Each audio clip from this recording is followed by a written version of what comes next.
Okay, so we've got the illustrious Chris Welfare playing the infamous Josh Marr. Woot woot woot! Also doing a couple of bat reps today for the Fail Charge channel. Josh today is playing the Idoneth Deepkin, and Chris has brought the pain and anguish of the Ossiarch Bonereapers. So look at them just looking so happy to be playing games. Yes!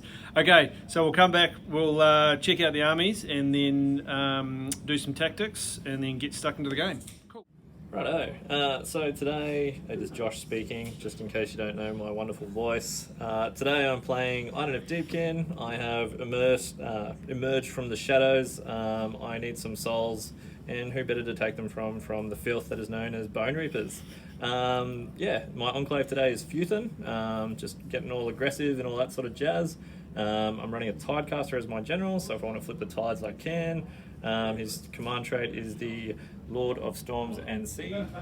My artifact on that one is the Steel Shell Pearl, so just an after save. And the spell I'm taking is Abyssal Darkness, just for a better save. I'm also running a Soul Render with the Cloud of Midnight, so hopefully it can dodge a bit of shooting from that perspective. And also just a mandatory Soul Scry just to help with some charges, and if I want to take some stuff off the board. I'm running 10 Thralls, 10 Thralls, 10 Reavers, 10 Reavers. I'm also keeping them with the render all together to make the Namadi Corpse. So just when replenishing units, I can bring back a flat 3 Thralls or Reavers when they're within range of the render. So hopefully, yeah, I can replenish some numbers. I'm also running 3 units of 3 Ishlan Guard, or the Shield Eels as they're affectionately known as, and running 2 units of 3 and a unit of 6 of Morsar. So that's pretty much rounds off my list. Also running a Malevolent Maelstrom, just to, since I don't have a lot of casters, hopefully sort of help from that perspective. Not facing the gash today, thankfully. So yeah, that's my list. Hi everyone, Chris here with a less awesome voice. So I am playing the Ossiarch Bonereapers. I'm going to be trying to get some, trying to debone some fish today. So we've got Staliarch Lords, so run and charge. I'm taking the big man Katakros himself, so he can't get Staliarch Lords as he is already Mortis Praetorian, so he can't run and charge, but he will give himself a +1 save, so he'll still be sitting on a 2-up save, so hopefully he'll be quite hard to get through. Gives the rest of the army +1 to hit though. And I've got Arcan for some magic support, and another Behemoth, and a Crawler for a Behemoth and some long range shooting. Not sure it's going to do so great against the eels though, but we'll see. I've got a nice big block of 40 Mortec, want to try them out, and then another 10, and then 5 of the horses, and then just 3 stalkers, as they really benefit, I think, from Staliarch Lords being able to run and charge and reroll both. Yeah, just get aggressive and see how we go. So we are here again with me, Josh, just in regards to tactics of deployments, general game plan, etc. I was a jerk and put both of my terrain pieces in Chris's deployment just to sort of make it a bit more difficult, potentially funnel some stuff into places and just be a pain, which I feel like I've achieved. Not really, it didn't really make much difference, I don't think. General game plan for my deployment, essentially I've just put, true to the law, I've put my Namadi units out front, just for the simple fact that I can potentially bring some back with my Soul Render, which is placed right in the middle, just to try to just keep them in a position where I can actually bring some units back. Let's 1 unit of Reavers just back to, hopefully an objective lands right in the middle and I won't have to move them too much. Just put the Ishlan Guard on the outskirts just to be safe, and Morsar just basically in a little blob. Characters in the middle just to keep them safe, and that's basically it really. Game plan wise, I think, it'd be interesting just try and navigate some running and charging from the Ossiarch Bonereapers, and just try and see where the stars fall, and hopefully it works out in my favour. We'll see what happens. So back with Chris, I'm just going to take through the terrain on the board. So over this side we've got some damned terrain, we've got a nice block of mystical terrain, and then we've got some inspiring terrain. We've got a piece of arcane over there, deadly, inspiring, deadly, inspiring, deadly. So there's lots of inspiring and deadly. And then basically I got the choice of sides or deployment, so I chose sides. I've chosen this side for 2 reasons. Mystical doesn't do anything for my army, but it would for Josh, so I wanted to deny that to him. It's also a nice big block for me that I could put all 40 of my Mortec in, so they can get the cover bonus to make up for the fact that Katakros isn't going to be giving them the +1 save. And then I also wanted Damned for the ability to reroll 1s to hit, potentially on Stalkers and the Catapult. So I think I've potentially got a bit of play there. Playing Star Strike, generally I want my army centrally, certainly the big block of Mortec, so that I can respond to either flank if I need to, because they're quite central anyway, so I'm fairly confident that I'll have the speed to get where I need to. And then basically game plan, Katakros is always going to go roughly centrally so that he can buff things. I've made sure that he'll be within range to buff the Catapult for an extra shot, but he's also going to be in range if he wants to later on to move up and put extra attacks on the Mortec or the Stalkers potentially. And that Catapult, the other reason for putting it off to the side with this piece of down terrain is because the objectives are going to go in the middle. I want Josh to have to focus resources away from the objectives if he wants to stop my Catapult shooting, so that's why it's kind of off to the side away from where the objectives will be, because it still has the reach to hit pretty much anywhere on the board where there might be an objective. And then I've got my 2 fast flanking units out to the sides to, again, grab external ones, hopefully harry his edges, and with this block in the middle that will probably wait there for a turn or 2 while we see where the objectives are going to land. Arcan's at the back in a support role so that he's in range of all the units for his spells and healing, and he's fast enough to respond to where he needs to go, so that's the plan. Righto, so I have done the turn 1 of the Idoneth Deepkin. Not much has happened. Tidecaster has cast the Malevolent Maelstrom. I was just saying to Chris, probably should have saved that a little bit longer, but hey, I haven't really used it, so let's see what happens. And in regards to movement, just basically moved everything up in a way to similar strategy to Chris, keeping my force central and trying to keep them flexible in a way that be able to react to wherever it goes. I've got eels so that I can kind of go wherever I want, I suppose.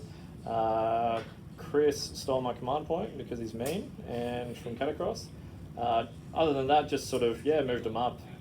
Just basically put some shield eels at the front, make the most of my extra cover. I didn't flip the tide. Nothing much to report, just basically waiting for that turn 2, and hopefully I don't get doubled. Cool, so we'll move on to turn 1, Ossiarch Bonereapers. Okay, so my turn 1, I've decided to try and just go full aggro at Josh, as he didn't flip the tide, so I want to try and kill as much of his army before we hit round 3 and he fights first. Because he moved forward a bit and my army's pretty quick with Staliarch Lords, I thought I'd just run into him. I'm the one that's on for the double, so I think even if I don't get it, I should be okay. I want to test the 40 block of Mortec. They did unfortunately roll a 1 on their run roll, so they're not as close as I would have liked them. The small unit of 10 rolled a 6, so they're closer. Stalker's got a pretty good run with a 5 after their reroll, so they're hopefully going to get into those Ishlane. Or maybe the Thralls, I'm not sure, might be the better option given the Ishlane will ignore their rend. If I make a big charge, they're going to go into those Morsar. I think these guys should clear those eels off, depending on what these guys roll for their charge. The horses, if they get a big charge, they're going to go into the Thralls. Otherwise, I think they'll just tag the unit of these Ishlane and see what they can do. Katakros has moved up so that he can hopefully buff this unit of Mortec for +1 attack if he wants, or that one if they don't get in. Arcan's just moved up to be Hollow than 24 as a support piece. And then the Crawler was outside of range of Katakros because I made the decision to go this way to buff them. 3 shots had to go into this lane. Managed to get 1 through against Josh, so that killed 1 eel and wounded another one. So yeah, we're gonna go for some charges, and then if we get the double, I think we're in a really good position. If not, I still think we're hopefully okay. So Stalkers on the left managed to make the big charge I was hoping for and got into the Ishlane. The Morsar, so chose to increase Rend damage to make them Rend 2 damage 2. Managed to kill that unit of 3 Morsar. Lost the Stalker and a half in return, but I'm happy enough with that trade. Big block failed the charge, but the small block of Mortec went into the 3 Ishlane in the middle. The Katakros gave them an extra attack and rerolled save, so they didn't take any casualties and managed to almost kill them all. Over here, the horses took a couple of casualties as the Ishlane hit them first, and then put 3 wounds onto an Ishlane, so that wasn't the best trade, but they're kind of pinned. We'll see how we go. And I've still got the block of 40 to maybe counter charge or probably take a charge. But I think these eels are probably going to have to deal with the stalkers. So hopefully only getting hit by one unit of 3, which I think we can deal with. So yeah, I'm feeling reasonably confident, but we'll see how we go. So we'll do the priority roll. Let's do it. Oh, should we see where the objective comes down before? Oh yeah, let's do it. So 1, 2, 3, 4, 5, 6. That is a 4, so it's slap bang in the middle. Hello, Mortec. Of course it is. Yeah. Priority. Priority. Okay, let's roll it down here. Oh, Josh pops a big 6. So what you gonna do, brother? I think I'm just gonna contemplate life for a little bit and think about what's for lunch. After that, I think I don't know. He's got all these buffs and everything like that, but at the same time, I feel like if I give it to him, I'm just going to get a specific part of my body pushed in. So I feel like it's probably worth my while taking this turn. Awesome. All right, we'll come back with the IDK turn 2. So it is Deepkin turn 2. Basically, I have shot off a bunch of the unit of 10 Mortec in the middle. With my whisper bows. I think they overperformed there, which is nice. The other unit that is on the left-hand side of the screen at the moment underperformed, probably, and just killed 1 by themselves. Other than that, I said to Chris, let's just push the boat out, excuse the pun, and let's see how much damage a unit of 6 more so I can do into Katakros. Yeah, for science, you know? Other than that, I've used my other unit of Morsar, the intent's to try and go after Arca and see if I can get really lucky and make the most of that mystical terrain as well. And I'm going to use the Morsar on my boat as well to get another aftersave as well for some resilience. Position my Thralls and Reavers in a way where I'm going to hopefully minimise attacks coming back from the unit of Mortec. And I'm just going to use some Reavers on the other side to hopefully get rid of the Death Riders, I believe they're called. I've also retreated and put in a nice little spot over here, 1 Ishland Guard on 1 wound to hopefully turn off a 1 round of shooting. I've also still got my Cloud of Midnight up my sleeve as well.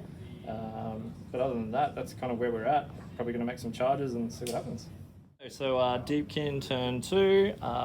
Yeah, as we saw earlier, I committed for science, as we discussed earlier. Turns out that my Morsar on the left-hand side can only roll 2 4-inch charges, so they did nothing and just got stuck in combat now, so go them. My unit of 6 has decided that they need to disappear and were unfortunately the result of battle shock, so I forgot to leave a musician, so that's my bad. Other than that, I killed the Morsar in the middle. So I'm going to get some horses coming back on the left-hand side, and I'm looking forward to the unit of 40 killing the rest of my army. So Maelstrom has popped up to another point. Other than that, I think that's pretty much it. So not a whole lot happened for me. I made a gamble, betted on black, should have bet red, and unfortunately I'm paying for it now. So that's where I'm at, and I'm looking forward to Chris just punishing me now. Okay, come back with Ossiarch's turn. Oh, did you roll that, by the way? 2. So I wasn't able to do that much really because the 40 Mortec were pinned, so just did some pilings, killed a few Reavers, killed a couple of Thralls, took some casualties over here with the horse but still alive, so if I got the priority then I can heal back. If I don't, I'll probably lose that unit. Stalkers kept on 1 wound, just killing an eel here. But Arcan and Katakros are pretty much on full health, and the 40 Mortec are in the middle, kind of going through the army. I've killed most of the eels, so there's not really a lot to deal with. So I think Josh has called it there without needing to know where the objectives are. Because I think I've still got the speed and the damage and the resilience to mop up, I think. So Cool. Awesome. So the win goes to the Ossiarch Bonereapers. So with a concession at the start of turn 3, basically. Cool. All right. Well, we'll come back with in a sec with some musings on the game as a whole and learnings from there. Yeah, so learnings from the battle. Calculated risks are not good when you're bad at math, is what I learned from that one. Yeah, like talking to Chris about it, it was probably not the smartest plan to just push those Morsar in, but at the same time we both just wanted to see what happened, so Rolling on averages, probably still would have been tough with 6 eels, is what was our deductions from that. Other than that, just some poor positioning from my part. Other than that, I feel like I did alright. Otherwise, I think the eels could have killed him. Yeah. You rolled atrociously, which meant it was a lot easier. And then because I was able to hit you with so many Mortec and basically just with the Mortec get rid of the 6 eels. well, it was, I think out of all the rider attacks, I got 2 through. 2 wounding rolls out. of 2 wounding rolls 11 out of 13 attacks. Yeah, so not the best, but that's okay. But yeah, no, I think it was just moving forward to turn 1. I think you potentially could have just not moved and screened slightly better maybe with the Ishlane, so my Stalkers couldn't have taken out the Morsar on that side. Yeah, a little bit of positional stuff, but in saying that though, first time playing the army, literally the first game with them, I'm pretty happy with that. So yeah, and I think if you'd got Katakros, it would have been a different story potentially. Yeah, potentially. Yeah. So all in all, awesome game. Glad to play Chris again, and yeah, good fun. You too, mate. That was good. Awesome. Cheers, boys.